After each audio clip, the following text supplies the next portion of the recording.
ஒரு மகிழ்ச்சியான செய்தி. இதயம் நல்லெண்ணெயின் விலை லிட்டருக்கு ரூபாய் 105 குறைஞ்சிருக்கு. செப்டம்பர் 2023ல 1 லிட்டர் இதயம் நல்லெண்ணெயின் அதிகபட்ச விலை ரூபாய் 503. ஆனா இப்ப 1 லிட்டர் இதயம் நல்லெண்ணெயின் விலை ரூபாய் 398 மட்டும்தான் தமிழ்நாட்டுல. அப்ப இனிமே எல்லாரும் இதயம் நல்லெண்ணெய் வாங்கலாம் இல்ல? உங்கள் வீட்டு பிள்ளைகள் எல்லாம் ஹிந்தி படிக்கிறார்கள் என கூறுகிறார்கள். யார் படிக்கிறார்கள் என்று தெரியவில்லை. எனக்கு ஹிந்தி தெரியாது. ஹிந்தி படிப்பதால் என்ன கிடைக்கிறது என்பதும் எனக்கு தெரியவில்லை என்று திமுக சார்பில் நடத்தப்பட்ட மகளிர் தின நிகழ்ச்சியில் திமுக எம்பி கனிமொழி பேச்சு. மணிப்பூரின் காங்போக்கி மாவட்டத்தில் நடந்த போராட்டத்தில் ஏற்பட்ட வன்முறையில் ஒருவர் பலி, 25 பேர் படுகாயம். நாடாளுமன்றத்தில் உறுதியளித்தபடி ஜம்மு காஷ்மீரின் மாநில அந்தஸ்தை மத்திய அரசு திரும்ப வழங்க வேண்டும் என்று ஜம்மு காஷ்மீர் முதல்வர் ஒமர் அப்துல்லா வலியுறுத்தல். ஜிஎஸ்டி விகிதங்கள் மேலும் குறைக்கப்படும். அந்த விகிதங்களை சீரமைக்கும் பணிகள் கிட்டத்தட்ட இறுதி கட்டத்தை எட்டியுள்ளன. ஆனாலும் அதற்காக சில கூடுதல் பணிகளை செய்ய வேண்டியுள்ளது என்று மத்திய நிதியமைச்சர் நிர்மலா சீதாராமன் தகவல். இந்திய அரசமைப்பு நிர்ணய சபையில் பங்களிப்பை வழங்கிய 15 பெண்களின் வாழ்க்கை வரலாற்று புத்தகம் மத்திய சட்டம் நிதித்துறை அமைச்சகம் சார்பில் வெளியீடு. மகளிர் தினத்தை முன்னிட்டு இந்த புத்தகங்களை குடியரசுத் தலைவர் திரௌபதி முர்மு வெளியிட்டார். அமெரிக்க பொருட்கள் மீது வரியை குறைக்க இந்தியா ஒப்புக்கொண்டுள்ளதாக அமெரிக்க அதிபர் டொனால்டு ட்ரம்ப் கூறியது குறித்து நாடாளுமன்றத்தில் பிரதமர் நரேந்திர மோடி விளக்கமளிக்க வேண்டும் என காங்கிரஸ் வலியுறுத்தல். வடக்கு அயர்லாந்தில் இருக்கும் பெல்ஃபாஸ்ட், இங்கிலாந்தின் மான்செஸ்டர் ஆகிய நகரங்களில் திறக்கப்பட்ட துணை தூதரகங்கள் பிரிட்டன் பிராந்தியத்தில் இந்திய வம்சாவளியினர் வளர்ச்சிக்கு முக்கியத்துவம் அளிப்பதற்கு சான்று என்று வெளியுறவுத்துறை அமைச்சர் ஜெய்சங்கர் கருத்து. தெலுங்கானாவின் ஹைதராபாத் சர்வதேச விமான நிலையத்தில் நிறுத்தி வைக்கப்பட்டிருந்த தனி விமானமானது பண மோசடி வழக்கில் குற்றம் சாட்டப்பட்டிருந்தவருக்கு சொந்தமானது என்று தெரிய வந்த நிலையில் அமலாக்கத்துறை பறிமுதல். கோடிக்கணக்கான வீடுகளில் கழிப்பறைகள் கட்டப்பட்டு பெண்களின் கண்ணியம் உறுதி செய்யப்பட்டுள்ளது. பிரதமரின் வீட்டு வசதி திட்டத்தின் கீழ் சென்ற 10 ஆண்டுகளில் 3 கோடி பெண்கள் வீட்டு உரிமையாளர்களாகி உள்ளனர் என்று பிரதமர் நரேந்திர மோடி பெருமிதம். சீனா, பாகிஸ்தான் இடையே பெரிய அளவில் ரகசிய கூட்டு இருக்கிறது. என்னை பொறுத்தவரை இருமுனை அச்சுறுத்தல் என்பதே யதார்த்தம் என்று இராணுவ தலைமை தளபதி உபேந்திர துவேதி கருத்து. உத்தரப்பிரதேசத்தில் செயல்பட்டு வரும் மாநிலங்களுக்கு இடையேயான போதைப்பொருள் கும்பலின் முக்கிய உறுப்பினரை டெல்லி போலீசார் கைது செய்துள்ளதாக தகவல். குழந்தை திருமணங்களை தடுத்து முற்றிலுமாக ஒழிக்கும் நோக்கில் தலைமைச் செயலாளர் தலைமையிலான பணிக்குழுவை அமைக்க பீகார் அரசு முடிவு. தெலுங்கானாவில் சுரங்கத்திற்குள் சிக்கியவர்களை மீட்கும் பணியில் ரோபோக்களை ஈடுபடுத்த அம்மாநில நீர்ப்பாசனத்துறை அமைச்சர் உத்தம் குமார் ரெட்டி உத்தரவு. பிரதமர் நரேந்திர மோடி 2 நாட்கள் பயணமாக மொரீஷியஸ் செல்லவிருக்கும் நிலையில் எல்லை தாண்டிய பொருளாதார குற்றங்கள் தடுப்பு உள்ளிட்டவை குறித்து ஒப்பந்தங்கள் கையொப்பமாக வாய்ப்பு உள்ளதாக தகவல்.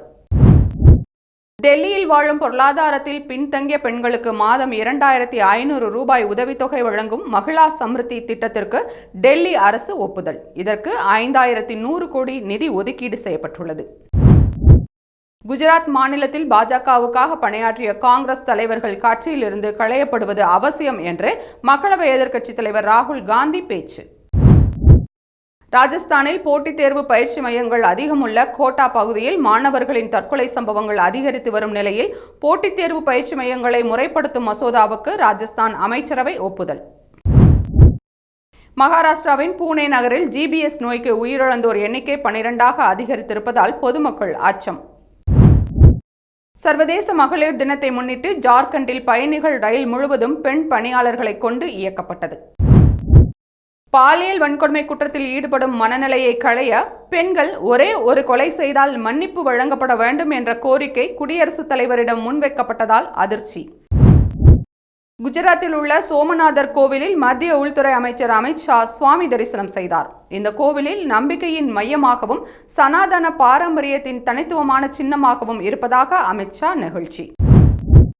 கர்நாடகாவின் ஹம்பியில் இருக்கும் வரலாற்று சின்னங்களை பார்வையிட வந்திருந்த இஸ்ரேலைச் சேர்ந்த பெண் மற்றும் அவருக்கு துணையாக வந்த பெண்ணை பாலியல் வன்கொடுமை செய்த வழக்கில் 2 பேர் கைது. சென்னை அண்ணா பல்கலைக்கழக மாணவி பாலியல் வன்கொடுமை வழக்கில் கைதான ஞானசேகரனின் கூட்டாளி முரளிதரன் கைது. அவரிடமிருந்து ஞானசேகரனின் 2 கிலோ வெள்ளி, 2 சக்கர வாகனம் பறிமுதல். இவர்கள் இருவரும் இணைந்து 2022ஆம் ஆண்டு பள்ளிக்கரணையில் ஒரு வீட்டை கொள்ளையடித்ததாக விசாரணையில் தகவல். திருப்பூர் மணியக்காரம்பாளையம் பகுதியில் செயல்பட்டு வரும் பனியன் வேஸ்ட் குடோனில் தீ விபத்து. 6 மணி நேரமாக தீயை அணைக்கும் முயற்சியில் தீயணைப்பு வீரர்கள் தீவிரம். கோவை நஞ்சுண்டபுரம் மேம்பாலத்தில் நள்ளிரவில் இருசக்கர வாகனத்தில் சென்றவர் மீது அடையாளம் தெரியாத வாகனம் மோதியதில் அவர் உயிரிழப்பு. இறந்தவர் யாரென்று தெரியாத நிலையில் போலீசார் தீவிர விசாரணை.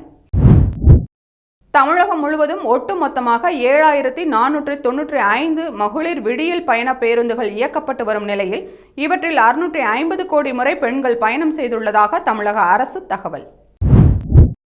தமிழகத்தில் 12 லட்சம் ஏக்கர் பஞ்சமி நிலம் ஆங்கிலேயர் காலத்தில் கொடுக்கப்பட்டது. அதில் 1 ஏக்கர் நிலத்தை கூட நீதிமன்ற உத்தரவின்படி திமுக அரசு பட்டியலின மக்களுக்காக மீட்கவில்லை என்று மார்க்சிஸ்ட் கம்யூனிஸ்ட் கட்சியின் மாநில செயலாளர் சண்முகம் விமர்சனம்.